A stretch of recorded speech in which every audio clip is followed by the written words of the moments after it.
Hey guys, tonight we're setting aside the endless scrolling and the low-level anxiety of modern life to talk about something profoundly simple: meal prep. But not your kind of meal prep, with the sad Tupperware containers filled with limp chicken and broccoli, stacked precariously in the fridge. No, we're going back to a time when your lunchbox was a work of art. And preparing it was a form of meditation. We're journeying to feudal Japan to explore the surprisingly peaceful history of the samurai's lunchbox. Let's be honest, with your attachment to microwaves and Ziploc bags, you probably wouldn't survive. But that's what makes this so relaxing. There's no pressure on you at all. So, before you get comfortable, take a moment to like the video and subscribe, but only if you genuinely enjoy what I do here. I love seeing where and when you're all tuning in from, so feel free to drop your city and local time in the comments below. Now, dim the lights, maybe turn on a fan for that soft background hum, and let's ease into tonight's journey together. The first thing you notice is the light. Not the harsh blue glare of a phone screen, but a soft, milky luminescence filtering through the paper of the shoji screen. It paints gentle, shifting patterns on the tatami mats that feel cool and slightly rough beneath your feet. Outside, a single bird begins its morning song, a clear, sweet melody that cuts through the profound quiet. There is no alarm clock here, only the slow, natural rhythm of the world waking up. You sit up slowly, the crisp air of the pre-dawn hour raising faint goosebumps on your arms. Your home is simple, crafted from dark wood and pale paper, smelling faintly of cedar and the lingering ghost of yesterday's incense. You slide open the screen and look out onto your small, meticulously kept garden. A stone lantern stands silent vigil next to a small pond, its surface a perfect, dark mirror reflecting the lightening sky. A few drops of dew cling to the smooth, gray stones and the carefully shaped leaves of a maple tree. This is a world of deliberate tranquility, of finding beauty in imperfection and order in nature. It's a peace that many warriors, many samurai like you, sought. Of course, the common image of a samurai is one of fierce loyalty, flashing steel, and a life lived on the edge of a sword. That part is true. Your two swords, the long katana and the shorter wakizashi, rest on a polished wooden stand in the corner, their presence a constant, silent reminder of your duty and your station. They are your soul, the tools of your trade. But they are not your first thought this morning. You rise and stretch, the cotton of your simple robe, your yukata, rustling softly in the stillness. You don't move towards the sword stand to practice your forms or to lovingly oil the blade.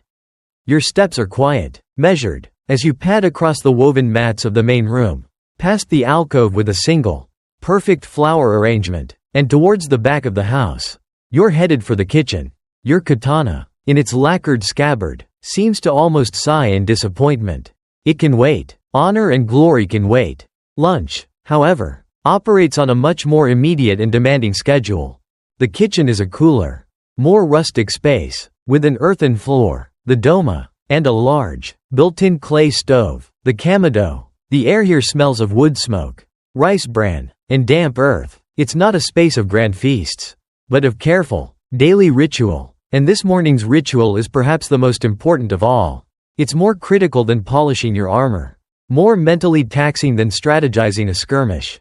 You are here to prepare your bento, your lunchbox. This isn't just about packing leftovers. This is a discipline, an art form. It's an exercise in balance, aesthetics, and foresight. Historians still debate whether this intense focus on domestic tasks was a genuine Zen-like pursuit of tranquility or simply a practical way for a warrior class to manage the long, often mind-numbingly boring, periods of peace between conflicts.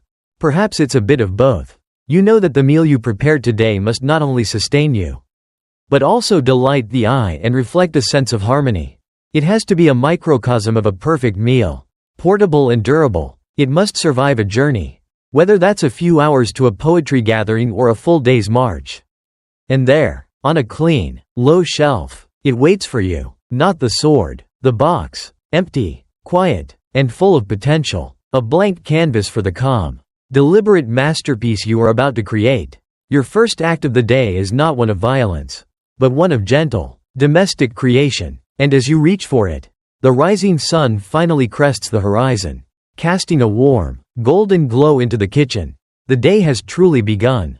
You take the box into your hands. It's surprisingly light, yet feels solid, dense with purpose. The surface is impossibly smooth, cool to the touch like polished river stone.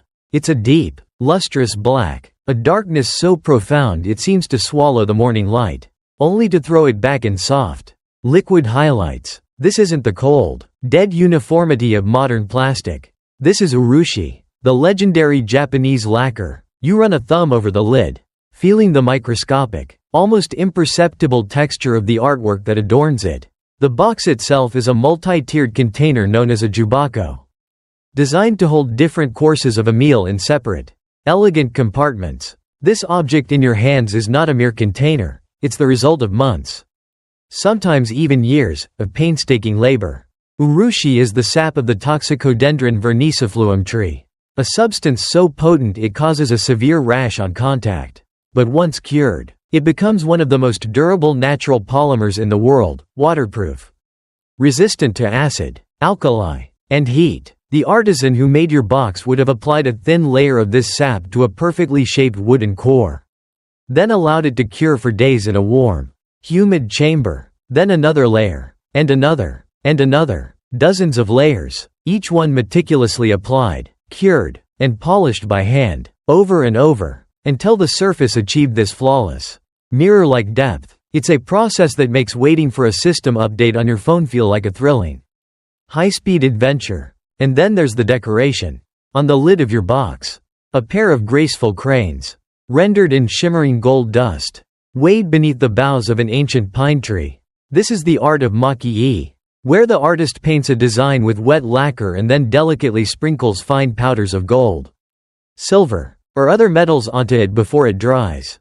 The result is an image that seems to float just above the surface, catching the light with a gentle, ethereal glow. The cranes represent longevity and good fortune. The pine tree, an evergreen that withstands the harshest winters, symbolizes endurance and steadfastness. It's a quiet prayer for a long and resilient life. Right there on your lunchbox. You would never, ever dream of putting this thing in a dishwasher. It would probably be a capital offense. It's a strange thought, but one that is historically accurate. This beautiful, delicate-looking box in your hands could very well be more valuable than the shorter of the two swords at your side. While a mass-produced sword for a lower-ranking samurai was a functional tool, a masterfully crafted lacquerware piece from a renowned workshop was a commission of high art. It was a status symbol, a declaration of taste and wealth as potent as any castle. Some families passed down their jubako as precious heirlooms, their value appreciating over generations. The care you take with it is not just practical, it's a sign of respect for the artisan, the materials, and the legacy it represents. Historians still debate the true driver behind such elaborate craftsmanship for a utilitarian object. Was it simply the conspicuous consumption of a warrior class with too much time on their hands during long periods of peace? A way to channel their resources into something other than warfare? Or was there a deeper, more philosophical element at play? A belief that infusing beauty into the most mundane daily routines was a path to enlightenment. A way to find harmony in a world that could so easily descend into chaos? Perhaps, as you hold the box, you feel it's both. It is a flex, no doubt, but it is also a source of quiet, personal joy. You lift the top tier off. It separates from the one below with a soft, satisfying shhhk sound. A testament to the perfect fit. The inside is a vibrant, vermilion red, a stark and beautiful contrast to the black exterior. The compartments are empty, waiting. They are clean, smooth, and smell faintly of seasoned wood and the ghost of 1,000 pleasant meals. The box is a promise of the care you are about to put into your food, and a promise of the peaceful moment of respite that food will provide later in the day. Before you can fill it, you must first prepare its soul, the most fundamental element of any Japanese meal, the rice. The box seems to hum with anticipation. The beautiful vermilion interior of your box is a void waiting to be filled. And its very soul, the foundation upon which everything else will be built, is the rice. Not just any rice. You reach into a large, tightly woven basket and scoop out a measure of short, plump grains. They are a dusty, pearlescent white, each one a tiny, perfect oval. They feel cool and smooth as they trickle through your fingers into a shallow, Wide-bottomed wooden bowl. This is the rice of the elite. Polished until every last speck of the nutrient-rich but less aesthetically pleasing bran has been rubbed away. In your time, the whiter the rice, the higher your status. It's a complete reversal of the philosophy you might find in a 21st century health food store, where you'd pay a premium for the brownish stuff. Now begins a process that would test the patience of a saint. Or at least someone used to a rinse once and press a button lifestyle. You pour cool, clear water from a large clay jug into the bowl. The water immediately turns a cloudy, milky white as the loose starch on the surface of the grains dissolves. You plunge your hands into the cold water and begin to gently, almost lovingly, wash the rice. Your fingers move in slow, deliberate circles, tumbling the grains against each other. It's not a rough scrubbing, it's a gentle polishing, a coaxing. The sound is a soft, rhythmic shush shush shush of grain and water. You carefully tip the bowl, letting the cloudy water drain away while keeping the precious grains from escaping. Then you add fresh water. And the process begins again. And again. And again. You will wash the rice until the water runs almost perfectly clear. This isn't just about cleanliness. It is a crucial step to ensure the final product is perfect. By removing the excess surface starch, you guarantee that each grain of rice will cook up distinct, fluffy, and glossy, what is known as ginsheri, or silver rice, rather than clumping into a sticky, gelatinous mass. Getting it almost right is not an option. There is no good enough in the art of rice. Once satisfied, you transfer the damp, clean rice to the cooking vessel. Not a thin metal pot, but a heavy, black iron cauldron called a kama, which fits perfectly into the top of your clay stove. You add water, not with a measuring cup, but by instinct. You know the exact level it should reach. A precise measure learned through years of practice. By simply looking at how the water covers the rice. You place a heavy wooden lid, the kama Buddha, on top, its weight creating a tight seal to trap the steam. Now you turn your attention to the fire. You feed a few pieces of charcoal into the kamado, coaxing a small, steady flame to life. The goal is not a roaring inferno, but a consistent, manageable heat. For a few minutes, there is only the soft crackle of the fire and the faint, sweet, nutty aroma of the rice beginning to heat up. You stay close, listening. You can hear the water begin to simmer, then bubble more vigorously. You can judge the stage of cooking just by the sound and the smell escaping in tiny wisps of steam. Historians still debate the cultural obsession with perfectly white rice in feudal Japan. Was it purely an aesthetic choice? A clear and edible marker of class distinction that separated the warrior elite from the peasantry who ate the husks and all? Or were there more pragmatic beliefs at play? A now disproven theory that the purer, white rice was easier to digest and thus provided a more efficient source of energy for a body that might be called to action at any moment? For you, in this moment, it is simply about creating perfection. It is about control and discipline, applied not on the battlefield, but at the hearth. Just as the bubbling sound subsides, you reduce the heat, letting the rice finish cooking in its own trapped steam. After a few more minutes of quiet, you remove the heavy pot from the stove and let it sit, still covered, allowing the moisture to distribute evenly. This resting period is as important as the cooking itself. Finally, the moment arrives. You lift the heavy lid, and a cloud of fragrant, clean-smelling steam billows out, momentarily fogging the cool morning air. The rice is a bed of glistening jewels. You take a special flat wooden paddle, a shimoji, dip it in water to prevent sticking, and gently cut and fold the rice, fluffing it without ever mashing a single grain. You then transfer the perfect rice to its waiting compartment in the lacquer box. You don't just dump it in. You spoon it carefully, patting it down gently to create a smooth, pristine white canvas. The warmth of the rice radiates through the lacquer, a comforting heat in your hands. The foundation is laid. The simple, profound soul of your bento is in place. And it is flawless, with the pristine white canvas of rice now settled warmly in its compartment. Your attention shifts to the supporting actors, the elements that will provide flavor, texture, and visual contrast. You move to a small, low table where several ingredients wait patiently. First, a beautiful fillet of mackerel, its skin a mesmerizing pattern of silvery blue and black tiger stripes. In a world without refrigeration, preserving food for even a day's journey requires ingenuity.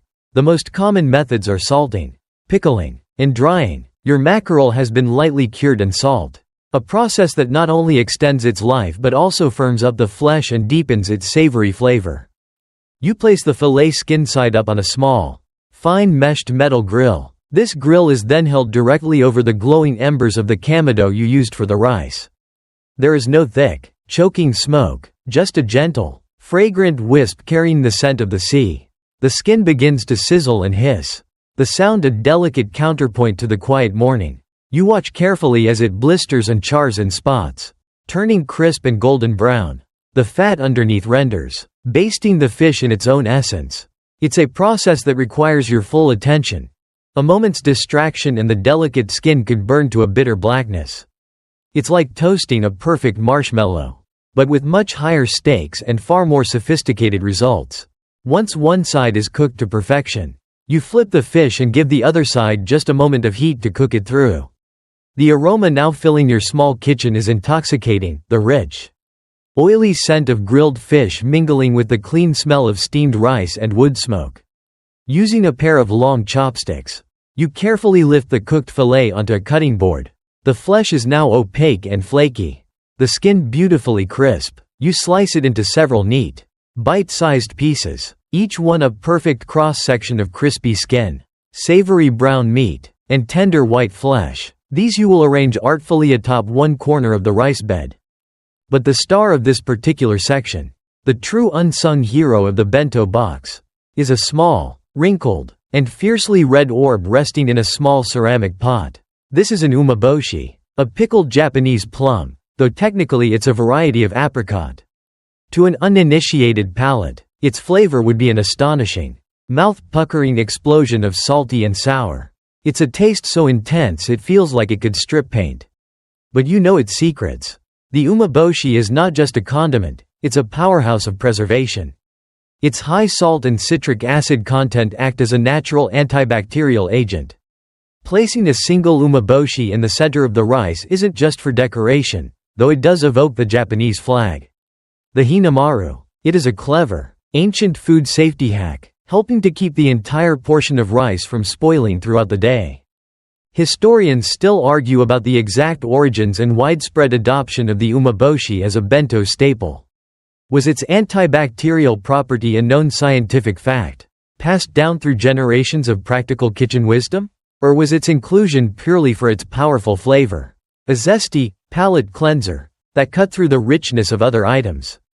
With its preservative qualities being a happy, coincidental byproduct? The answer is likely a fusion of both. Samurai, often on the march for days, were known to carry umeboshi to purify water, combat fatigue, and prevent food spoilage. It was the original superfood, a tiny, puckered grenade of flavor and function. You take one of these potent little gems and nestle it right in the middle of the smooth bed of rice. Its deep, reddish-purple color is a striking jewel against the stark white.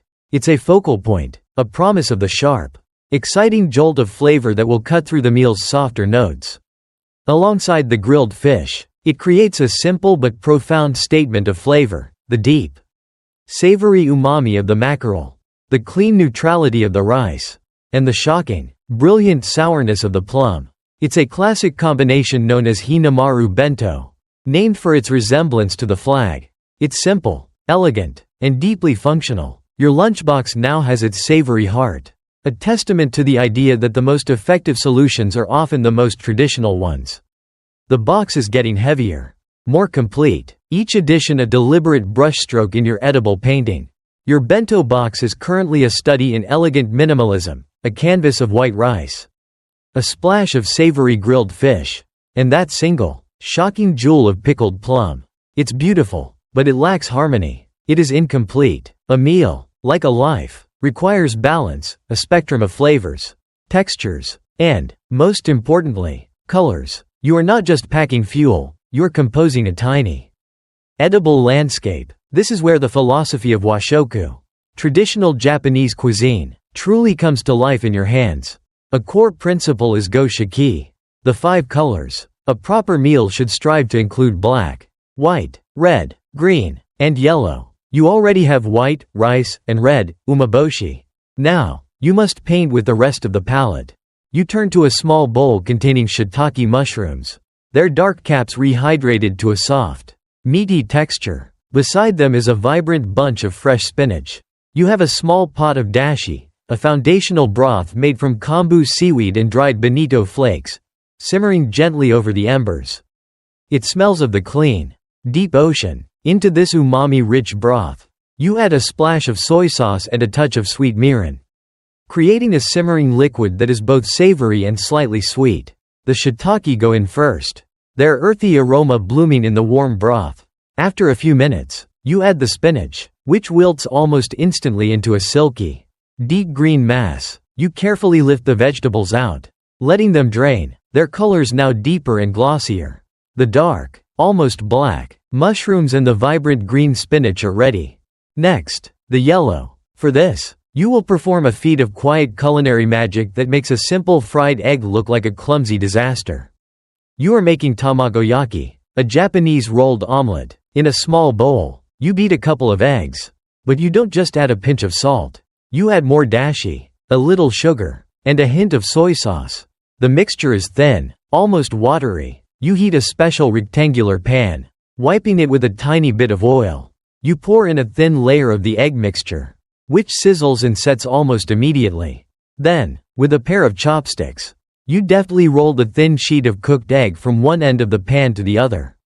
You push the finished roll back, pour in another thin layer of egg, making sure it flows underneath the first roll. And when it's set, you roll it all back again. You repeat this process, layer by delicate layer, until you have a thick, rectangular log of beautifully laminated egg, slightly sweet, custardy, and perfectly yellow. You place it on a bamboo mat to cool. Its surface smooth and flawless. But simple color isn't enough. Form matters, too. You pick up a small, bright orange carrot. You could just slice it into rounds. But that would be a missed opportunity for delight. Instead, you perform kazari jiri, the art of decorative cutting. With a small, sharp knife, you deftly cut 5 V-shaped notches lengthwise down the sides of the peeled carrot. Now, when you slice it into thin rounds, each piece is no longer a simple circle. It's a perfect 5-petaled flower. A tiny, edible plum blossom. It's an absurd amount of effort for a single bite of carrot. A detail that might go completely unnoticed. But you notice. The knowledge of its perfect form is part of the pleasure. Historians still debate the deeper meaning behind such meticulous aesthetic labor in daily food preparation. Was it an extension of Zen Buddhist practice? A form of active meditation where the pursuit of perfection in a mundane task could lead to a state of mindfulness and inner peace? Or was it a more worldly display of a household's refinement and resources? A nonverbal communication of status and the skill of its members? Perhaps, as you look at your little carrot flower, you realize it doesn't have to be one or the other. It is both a quiet joy for yourself and a subtle message to anyone who might see it. Now, the final arrangement. This is like a game of Tetris, but with much more delicious consequences. You slice the tamagoyaki into thick, satisfying pieces, revealing their beautiful layered cross-section. You place them snugly beside the fish. The simmered spinach is gently squeezed of excess moisture and tucked into a corner. Its deep green a lovely contrast to the yellow egg. The glossy brown shiitake mushrooms fill another small gap. Finally, you scatter a few of your bright orange carrot flowers over the top. Like blossoms fallen on a garden path, you step back and admire your work. The bento box is no longer just a container of food. It is a vibrant, miniature garden, a jeweled mosaic of color and texture. A perfectly balanced world in a box. It is complete. Your bento box is a masterpiece. A self-contained world of balance and beauty. The colors are vibrant, the arrangement is harmonious, and the smells are a gentle promise of the delicious meal to come. But you can't just carry it around in your hands. That would be uncivilized, like walking down the street eating directly from a saucepan. The final step in this morning's ritual is not one of cooking, but of wrapping. You will now engage in another subtle, yet profound, Japanese art form, furoshiki. On a clean, flat surface, you lay out a square piece of cloth. It's about the size of a large napkin, made of sturdy, yet soft, cotton dyed a deep indigo blue. The fabric is decorated with a simple, repeating white pattern, perhaps geometric shapes, or a stylized wave motif. This is a furoshiki, a traditional wrapping cloth that is infinitely more versatile and elegant than a plastic bag. Its use dates back centuries. Originally for bundling clothes at public bathhouses, furo means bath, but its utility quickly expanded to carrying everything from gifts to groceries to, of course, lunchboxes. Using a furoshiki is not just about covering an object. It's a puzzle, a type of soft form origami that transforms a flat piece of fabric into a secure, beautiful, and reusable carrier. There are dozens of traditional knots and wrapping techniques, each suited for a different shape and size of object. For your tiered jubako bento box, you will use a classic, stable wrap. You place the box diagonally in the very center of the square cloth. You take one corner of the fabric, bring it up and over the top of the box, and tuck it neatly underneath. It's a snug, secure fit. Then you take the opposite corner and do the same, pulling it firmly over the first. The box is now neatly encased in a taut band of indigo fabric. Now you are left with the two remaining opposite corners, extending out to the sides like wings. You gather one side, smoothing the fabric, and bring it up over the top of the box. You do the same with the other side. Now, the two final points meet directly over the center of the lid. Here comes the crucial part, the knot. You don't just tie a clumsy granny knot. You create a musubi, or a true knot. It's a type of square knot that is not only secure and unlikely to slip, but also aesthetically pleasing and easy to untie. You cross the two ends, wrap one around the other, and pull tight. Then you cross them again in the opposite direction and repeat the wrap. The result is a neat, flat knot. The two loose ends of the fabric are then often twisted and tucked into the knot itself or shaped into a decorative flourish, like the petals of a flower or the ears of a rabbit. It's an act that takes a few seconds but is the result of long practice. It turns a simple bundle into a small, portable sculpture. Historians continue to discuss the cultural significance of furoshiki beyond its obvious practicality.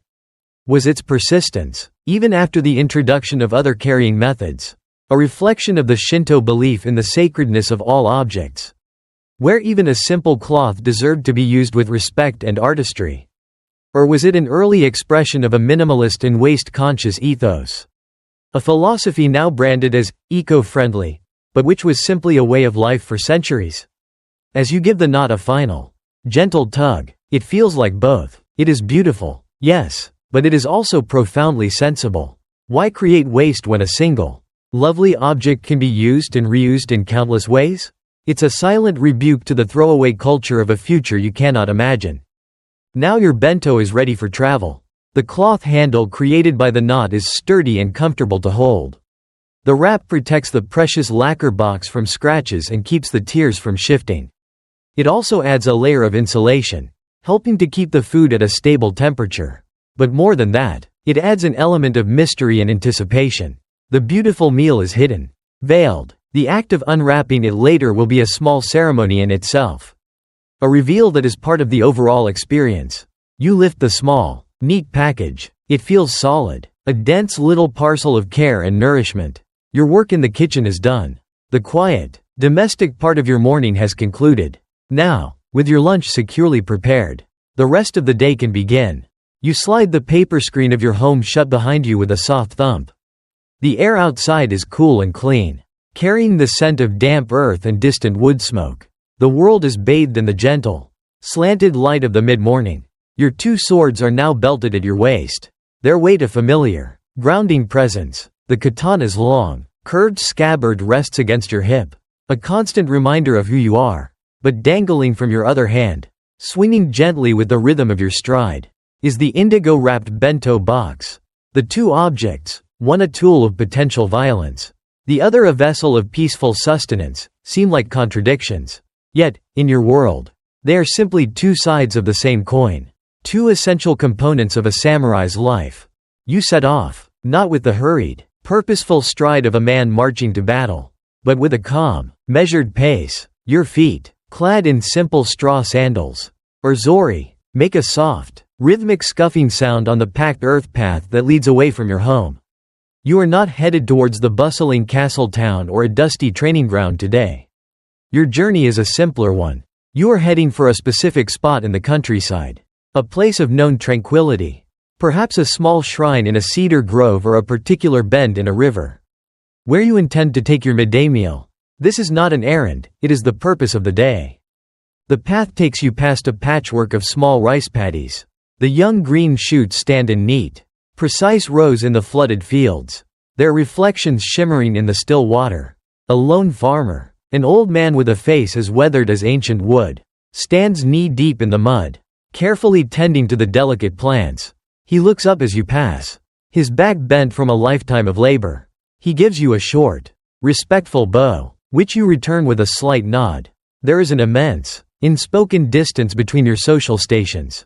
Yet you are both bound by the same landscape, the same rising sun, the same fundamental need for the rice that grows in these very fields. His lunch, you know, will likely be a simple ball of brown rice with a few pickles, carried in a worn bamboo leaf. The contrast with your own elaborate bento is stark. Yet the ritual of a midday meal unites you both. You continue on, leaving the cultivated lands behind and entering a light forest. The path narrows, winding between tall, slender bamboo stalks that rustle and creak in the gentle breeze. They sound like 1,000 tiny wind chimes. A natural, soothing music that fills the air. Sunlight filters through the dense canopy of leaves, dappling the ground in a shifting mosaic of light and shadow. The air grows cooler here, smelling of green leaves and damp soil. It's a peaceful, enclosed world, a green tunnel leading you away from the concerns of duty and society. Some historians posit that these solitary journeys into nature were a crucial psychological outlet for the samurai class. Living under a rigid code of conduct, with every action and word subject to scrutiny, the pressure could be immense. A walk in the woods, with no one to impress and no protocol to follow, was a form of mental release, a way to reconnect with a simpler, more fundamental reality. It was a temporary escape from the intricate, and often stressful, theater of social life. It wasn't about finding yourself, in the modern sense, but more about briefly losing the heavily armored version of yourself you were required to be.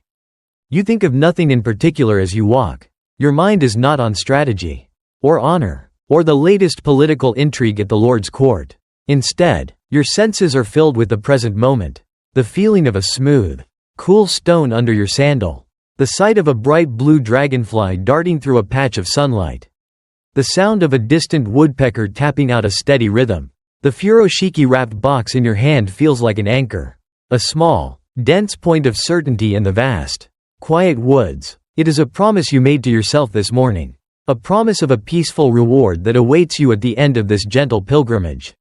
The journey is as much a part of the meal as the food itself. It is the appetizer, a slow, walking meditation that calms the mind and prepares the spirit for the simple joy of eating. The dense green tunnel of the bamboo forest begins to thin, the rhythmic creaking of the stalks giving way to a new, more liquid sound. At first, it's just a faint murmur, a low hiss on the edge of your hearing. But as you walk, it grows steadily louder, a clear, gurgling music that promises water and open space. You emerge from the shadows of the bamboo into a sun-drenched clearing. And there it is, a small, swift-moving stream, clear as glass, tumbling over a bed of smooth, gray and white stones. This is the place you were walking towards. It's perfect, a large, flat-topped boulder, warmed by the sun and cushioned with a patch of soft green moss, sits at the water's edge like a throne designed by nature. A few ancient, gnarled maple trees provide a canopy of dappled shade, their leaves rustling gently. The air here feels different, fresher, charged with the energy of moving water. You can feel the fine, cool mist on your face. This is not just a random spot, it feels chosen, special. In the Shinto faith that underpins much of your culture, a place like this, with its ancient rock and pure water, would be considered to have a kami, a resident spirit. You don't need to name it to feel it. There is a presence here, a deep and abiding peace. You approach the large boulder and carefully place your indigo-wrapped bento box upon it. The dark blue cloth looks striking against the pale, sun-bleached gray of the rock. Your stomach, which has been behaving itself with admirable discipline until now, lets out a soft rumble. issuing a formal complaint to management. The smells from your morning's work, faint but persistent, seem to cling to the cloth, teasing you. The savory promise of grilled fish, the sweet hint of the rolled omelette. It would be so easy to untie the knot, to lift the lacquered lid and begin. But you don't. That is not the purpose of this moment. Instead, you sit down on the mossy cushion of the rock, your back straight, your sandals resting on the smaller stones below. You place your hands on your knees and simply exist. You let the temptation to eat wash over you and then recede. Like a wave on the shore. This, too, in its own way, is a form of training. It's the cultivation of patience, of delayed gratification. In a life where a single moment of impulsiveness on the battlefield could mean death. The ability to control one's own desires is a muscle that must be constantly exercised.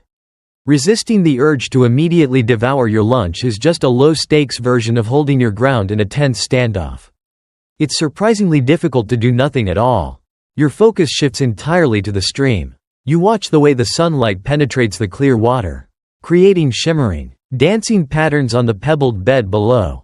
You see a tiny, silver fish, no bigger than your thumb, holding its position effortlessly against the current, its fins making nearly invisible adjustments.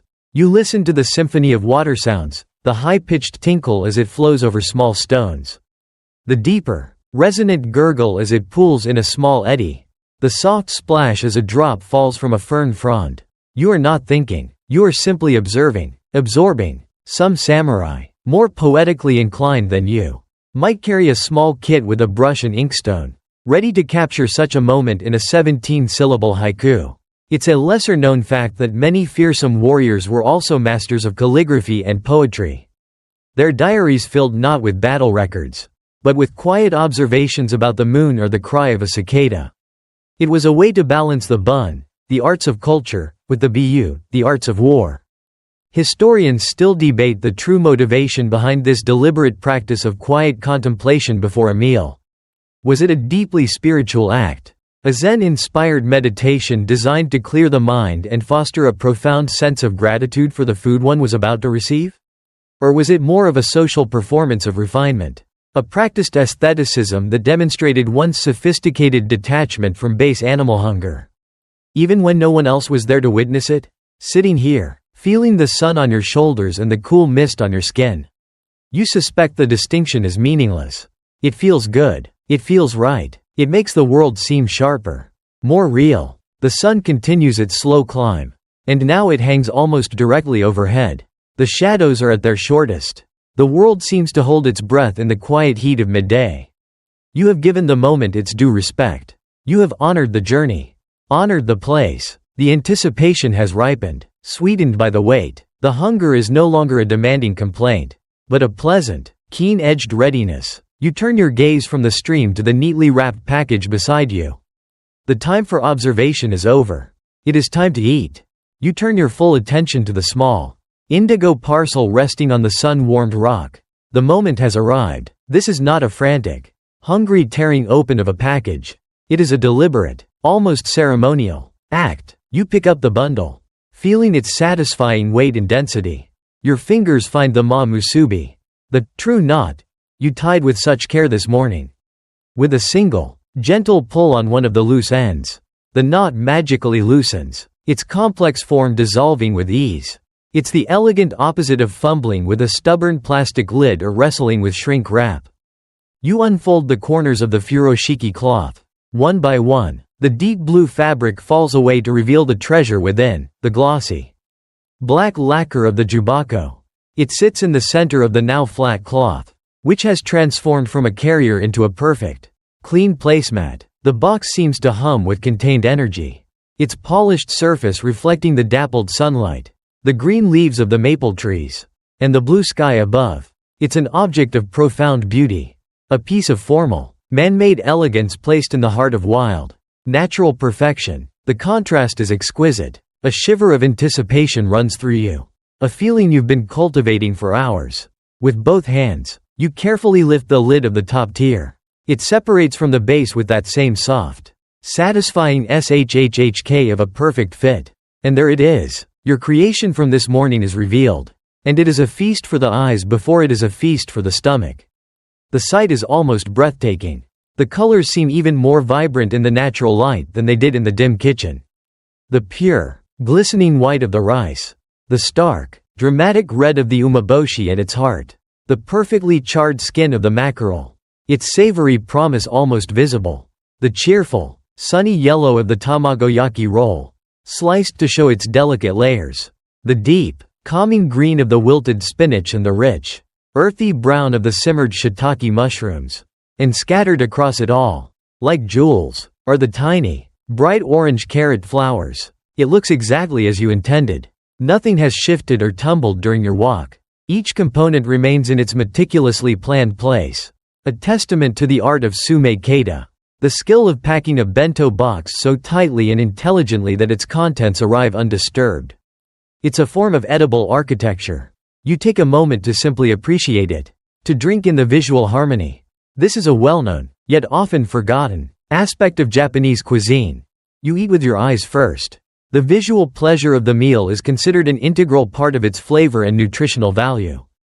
A beautiful meal is believed to be more satisfying and more nourishing than a carelessly presented one. Even if the ingredients are identical.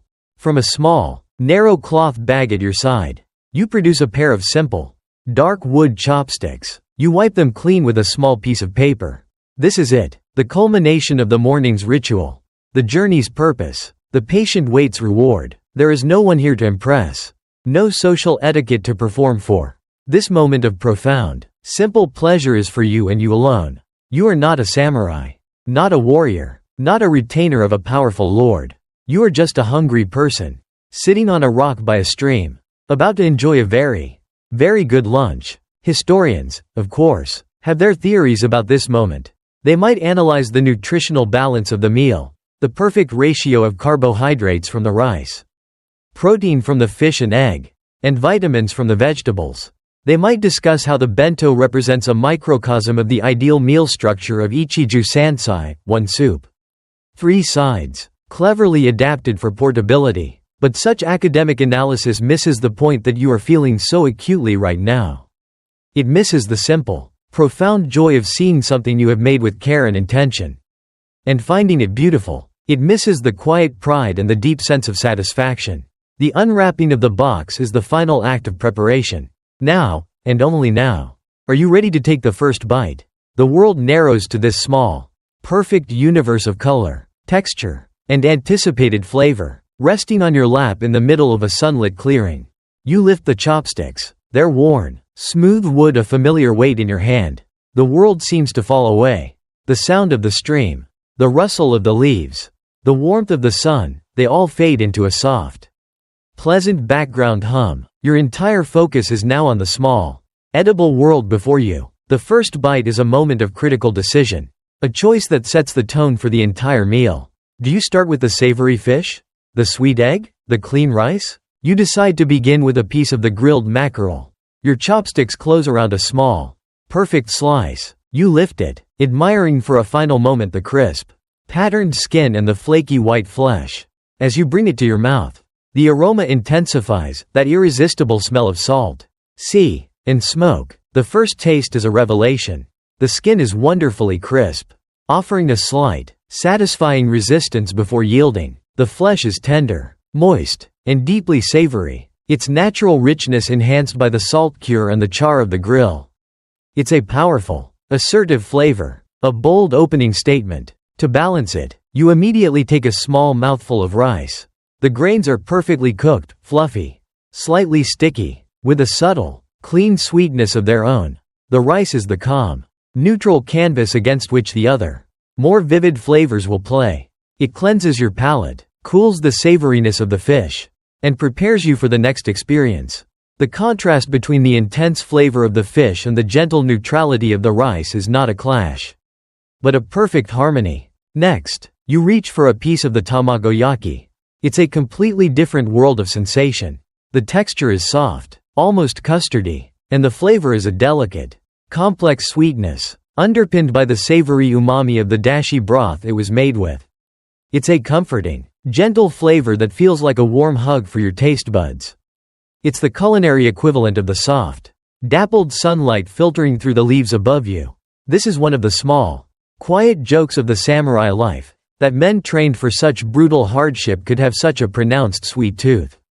Often finding comfort in meticulously crafted omelets and sweet bean pastes. You continue this way, moving deliberately around the box, constructing each bite with intention.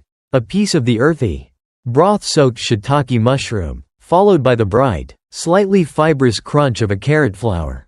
A mouthful of the silky, green spinach, its mild taste a quiet interlude. Each item is distinct, with its own character, its own texture and taste. Yet they all belong together. It's a conversation of flavors. Then, you decide it's time. You use your chopsticks to break off a tiny fragment of the umeboshi, the pickled plum, and place it on a small amount of rice. The impact is immediate and electrifying. A wave of intense, shocking sourness and a deep, penetrating saltiness floods your mouth. It's a bolt of lightning that awakens every single taste bud, making your mouth water. It's so powerful that it resets your entire palate, cutting through any lingering richness from the fish or sweetness from the egg. After the jolt of the umeboshi, even the plain rice tastes new and fresh again. It is the exclamation point of the meal.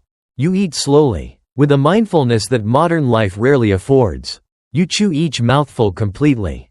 Not because a wellness guru told you to, but because it is the only way to truly appreciate the textures and the layers of flavor you worked so hard to create. This is the ultimate expression of the peaceful side of your existence. There is no anger here, no fear, no ambition. There is only the sun, the stream, and the quiet, solitary pleasure of a good meal. Historians sometimes struggle to reconcile the two faces of the samurai, the fearsome warrior and the refined aesthete. Was one a mask for the other? Were they truly capable of composing delicate poetry in the morning and cutting down an enemy in the afternoon? But as you sit here, savoring a tiny, perfect carrot flower, the paradox seems simple. Perhaps it is precisely because your life is so often balanced on the knife's edge of violence and duty that moments like this, moments of pure, quiet, sensory pleasure, are not just a luxury, but a profound necessity. They are the anchor that keeps the soul from drifting away on a sea of blood and honor. This meal is not an escape from your life, it is the very thing that makes it bearable. As you place a final, perfect piece of carrot flour into your mouth, its subtle sweetness a pleasant end note, you look up from your lacquered box. The stream continues its endless, murmuring journey. The sun is high and warm. In this moment of quiet satisfaction, a thought drifts into your mind. You are not alone in this ritual. Right now, all across the islands of Japan, countless others are also pausing their day to unwrap their own midday meals.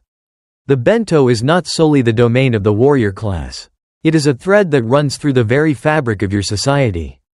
You think back to the old farmer you passed this morning, the one standing knee-deep in his paddy. His lunch would be nothing like yours. He would not have a polished lacquer box.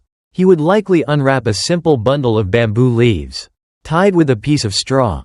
Inside, there would be no glistening white rice, but a hearty ball of brown rice, maybe mixed with millet or barley. Alongside it would be a few slices of salty, crunchy pickled radish, takwan, and perhaps a small, grilled sardine, head and all. It is a meal of pure function, of maximum energy for minimum cost. Yet, the care in wrapping it, the pause in the day to eat it, the fundamental ritual is the same. His bento is a testament to endurance, a compact parcel of the earth he cultivates. It's the kind of lunch that a modern foodie might pay a ridiculous sum for at a farmer's market. Calling it hyper-local, and artisanally wrapped. Then you imagine a merchant in the bustling city of Edo. He's taking his lunch not by a stream, but in a small back room of his shop, surrounded by bolts of silk and sacks of spices.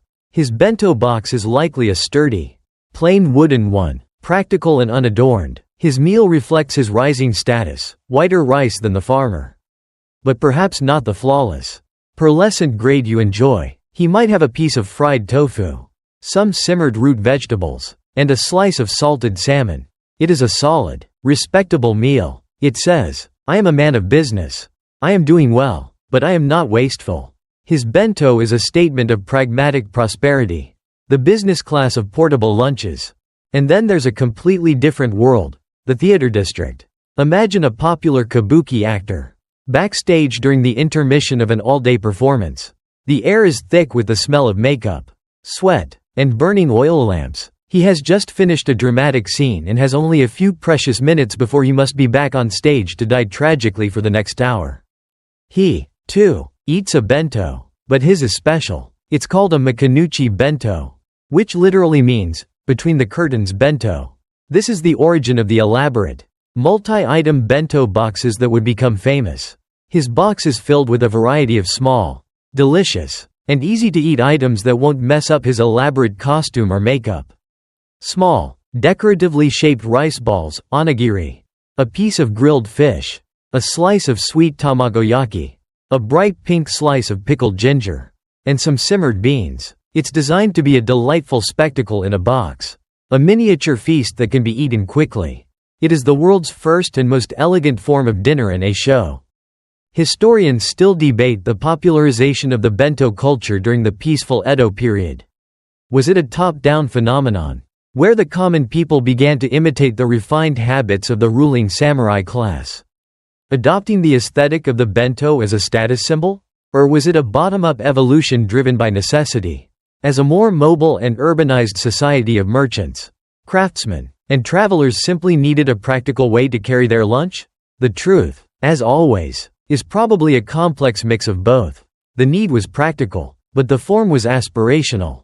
As you sit on your rock, you realize that your lacquered box, the farmer's bamboo leaf, the merchant's wooden container, and the actor's theater snack are all part of the same story.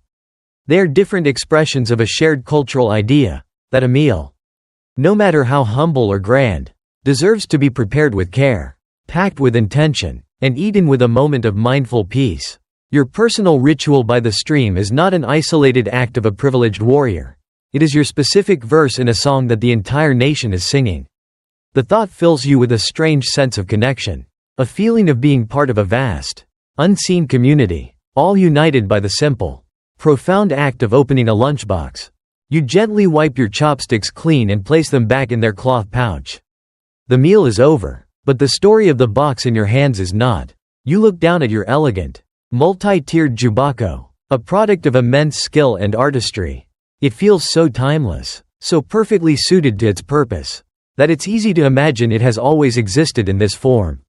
But it has not. This sophisticated piece of culinary technology is the result of a long, slow evolution, a journey as winding as the path that brought you to this stream. Your mind drifts back, imagining a much earlier time, centuries before your era. You picture a court noble in the Heian period, perhaps a poet or a lady in waiting at the imperial court in Kyoto. Their life is one of immense refinement, of scented robes and poetry contests. When they travel for a picnic under the cherry blossoms, they don't carry a compact box. They have servants who carry large, elaborate platters of food, but for a simple, personal meal on the go, they might carry something called tanjiki. It's a simple, rustic ball of rice, often browned rice, perhaps wrapped in a bamboo sheath.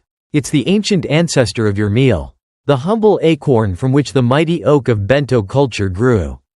It was less a lunchbox and more of a lunch lump. Then, you imagine the age of constant warfare, the era before the long peace you now enjoy. A samurai, not unlike yourself but living a harsher, more uncertain life, is on a long march with his lord's army. He has no time for decorative carrot flowers or multi-layered omelets. His sustenance needs to be portable, calorie-dense, and ready to eat at a moment's notice. He carries his lunch in a simple woven bag or tucked into the folds of his kimono. It consists of onigiri, rice balls, perhaps with a salty pickled plum or a bit of grilled, miso paste-coated fish pressed into the center. They are the original energy bar, a perfect handful of fuel. Sometimes, the rice was simply dried, a foodstuff called hoshi-e, which could be eaten dry as a crunchy, if uninspiring, snack, or rehydrated with hot water to make a quick porridge. This was the purely functional, survivalist phase of the bento. It was during the long, stable peace of the Edo period, your period, that the bento truly blossomed from a practical necessity into an art form and a cultural phenomenon. With travel becoming safer and more common for all classes, the need for portable meals skyrocketed. The great highways, like the Tokaido Road connecting Edo and Kyoto, were dotted with teahouses, But a savvy traveler always carried their own provisions. This is when the box itself began its transformation. Simple bent wood containers, magawapa, became popular. Then came the lacquered boxes. First as status symbols for the wealthy. And then, in simpler forms, for the burgeoning merchant class. The box became a canvas for personal expression and social aspiration. This is also the period where the contents became a spectacle. The concept of the Makinuchi bento, born in the kabuki theaters, began to influence the everyday lunch. The idea that a bento should be a colorful, varied assortment of small, delicious bites took hold. It was a form of entertainment in itself. Cookbooks from your era began to appear, filled with intricate instructions not just on how to cook the items, but on how to cut them decoratively and how to arrange them beautifully within the confines of the box. A whole new domestic science was born. Historians still debate what specific social or economic factors catalyzed this explosive evolution from a simple rice ball to an elaborate art form. Was it the rise of a wealthy merchant class eager to display their newfound wealth through refined cultural pursuits like the tea ceremony and, by extension, the bento? Was it the enforced leisure time of the samurai class, who channeled their disciplined, detail-oriented minds from the arts of war to the arts of the kitchen? Or was it simply the natural result of a peaceful, prosperous, and increasingly urban society having the time, resources, and inclination to make everyday life a little more beautiful? Looking at your now empty, magnificent box, you see the culmination of this long history. It holds the practicality of the warrior's onigiri, the simple nourishment of the farmer's tanjiki, and the aesthetic refinement of the court noble's picnic. It is a product of peace, a symbol of a society stable enough to care deeply about the visual appeal of a packed lunch. It's a quiet testament to the idea that culture doesn't just happen in grand temples or on bloody battlefields. It also happens in the quiet, daily ritual of preparing and packing a meal. Your lunchbox is not just a box, it is a portable museum of your nation's culinary journey.